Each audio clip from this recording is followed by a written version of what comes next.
Ephesians 4:14, every wind of doctrine. At the time of the seal of God, Revelation 7, the forums. When one considers the many forums today, and that includes millions of videos, the whole pot of pottage, and then while even sitting in the pews within Laodicea, every wind of doctrine exists. You see, read, or hear. We have the truth. No, we have the truth. No, the truth is over here. No, we support this truth. Wind. Polemics and rhetoric, plus the demanding dialectical insinuations. And then it's endlessly surrogated because they all say we know there is one God in whatever version you can name that exists, and on it goes. And yeah, some seem articulate and very pointed with the scriptures and the attenuations they present, their own personal truth. But what of it? Paul was correct. Till we all come in the unity of the faith and of the knowledge of the Son of God unto a perfect man, unto the measure of the stature of the fullness of Christ, that we henceforth be no more children tossed to and fro and carried about with every wind of doctrine by the sleight of men and cunning craftiness whereby they lie in wait to deceive, but speaking the truth in love, may grow up into him in all things, which is the head, even Christ. The first thing one must recognize with Paul's letter to the Ephesians, Paul knew well eternal righteousness, the eternal identity of Father number two, and there were two divines when he spoke to the Philippians. As you proceed, you will recognize very few hold a sufficient awareness of the knowledge of the Son of God unto a perfect man. Don't kid yourself, Paul was not a doofus when it came to the first angel and eternal righteousness, and also eternal righteousness by faith equals the lamb slain from before the foundation of the world. All his letters form a cohesive tapestry about eternal righteousness that give light and enshrines the first and third angels' warnings as valid. But who would be bothered to know? Is it the few of Matthew 7:14? Have you ever noticed no one online or when you get to speak face to face can accurately respond or advance why Christ is the Alpha and Omega and how this brings the knowledge of he who made in respect to the first angel's warning? Forget about Laodicea. They have the greatest opportunity, and today are as absurd as all the others by lulling the laity to sleep with fundamentals 2 and 4 of the Purple Woman, Mystery Babylon, the Mother of Harlots. There is a Lily J, the Muslim convert, who is being refuted by other Christians on forums, is the supreme example of what it means to be a silly sister. She asked the question of what is the fastest growing religion, as well as what is the fastest diminishing religion. Well, it's Islam equals the fastest, and Christianity equals diminishing. But most Christians, including Laodicea, would answer Lily J in another erroneous way. Whereas those who see the eternal righteousness of he who made know that the reason why these winds exist is because there exists the operation of evil after the fulfillment of Luke 21:24. After the truth has been proclaimed as a witness to all the nations, every conceivable power of evil will be set in operation, and minds will be confused by many voices crying, Lo, here is Christ, lo, he is there. This is the truth. I have the message from God. He has sent me with great light. Neither side of all the three Abrahamic religions would understand this concept of Jesus in Luke 21. Why? Wait for the surprise. This is a prime example of what he who made said. Straight is the gate, narrow is the way, and few there be that find it. Matthew 7:14. The few, 144,000? Think that through. Then there's the full-on frontal attack by the one God guys against the Triune Trinity doctrine, and guess what? They're both wrong. There are all sorts of questions hurled at Christians which would overwhelm the so-called spiritually literate and illiterate. To sum up the attack of the one God advocates is that they don't properly define the alpha scenario, only the omega of submission, and that this was Jesus glorying eternal number one on earth, yet not seeing that eternal number one is glorying Jesus at the transfiguration with the glory that he had with the Father prior to the foundation of the world. Revelation 13:8, John 1:1, and John 8:58, and others. That glory at the Transfiguration cannot be defined as an emanation, since John 1:1 equals the beginning. That means the whole concept of before Abraham, I am, cannot ever be placed in doubt, since the leadership picked up the stones. Right? Ultimately speaking, this phrase before Abraham, I am, entails the very beginning, as in John 1:1. I am. Then there's the message of the first angel and its requirement.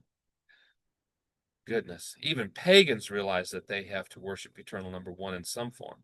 That is obvious to everyone. So the fact is that the first angel is pointing to the not so obvious, which is what? Answer, it is the incarnation, and what is stated in Isaiah 9:6-7, a child is born, confirmed by the incarnation, in combination with the Son given, which is Romans 1:3.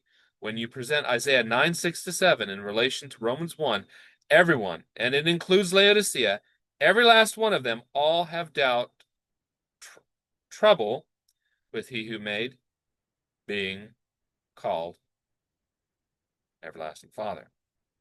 Do your own test and find out for yourself. And guess what? Everyone goes into cognitive dissonance as if they heard shocking heresy.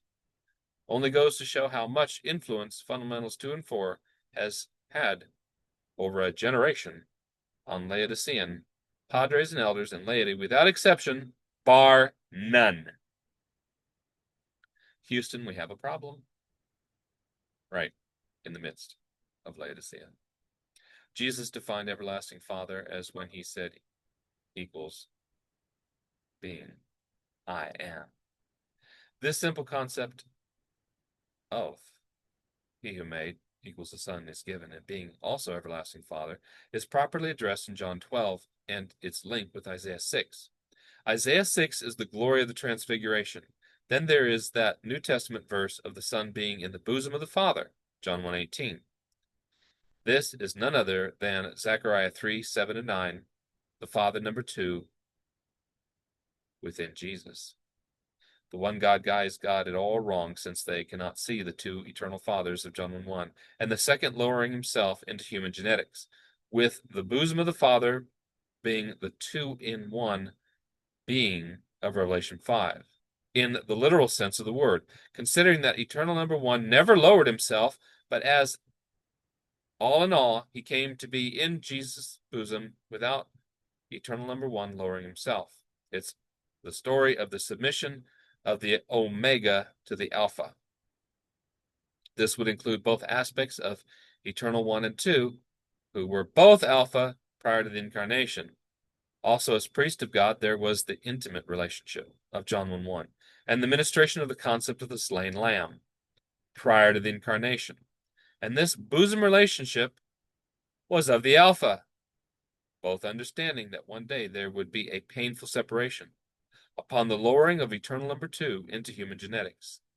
But Melchizedek, as in priest of God, who ministered in everlasting righteousness on account of no father, no mother, John 1:1, as well as the glory that eternal 2 possessed alongside number 1 prior to the incarnation in John 1:1, is equivalent to Exodus 23:21. But not in the same way the Larlars and silly sisters see the verse as the imposition of the Omega on the Alpha and Omega of deadly heresies, and which brings us back to the 2nd century AD and Philo and his Debar emanation concept. Muslims mock and say that Jesus, Isa, never said he was God, and this is in fact false theology, since in the wilderness Jesus said to Satan, "Thou shalt not tempt the Lord thy God." So who was this talking about? Eternal One was never tempted by Satan. What this showcased was the divine human combination being tempted by Satan with the fullness of the Godhead residing bodily in Jesus Christ. It couldn't be in any other way. It was the fullness of Christ in the flesh as God equals eternal number 2. Before Abraham, I am, that was tempted. Exodus 23:21 doesn't appear to use the expression bosom, but my name is in him. What is not understood is that this is also a messianic prophecy of Zechariah 3:7-9. The name is the branch, Messiah, whose time had not yet arrived until his birth in Bethlehem, the city of David, for the express purpose of Romans 1:3. Then there are the emanationists touting the Nicene Creed, or whatever it's called, as being begotten prior to the ages. Well, guess what? Acts 13:30-33 shuts that down, as well as Psalms 110:1, was prior to the sent rod. It is from this reasoning in relation to John 1:18 that they, former, quote, John 1:1, when it should be the other way around, not omega to alpha, but alpha to omega. This point has been emphasized for some time now. See Alpha and Omega series in this link. But also, the Alpha and Omega, as well as the prerequisites of the order of Melchizedek, cannot be surpassed by the argy-bargy sophistries of the one God theology, whatever the version one idolizes. Why? Because they invert the order of Melchizedek into emanationism. Laodicea is not ready to deal with this problem.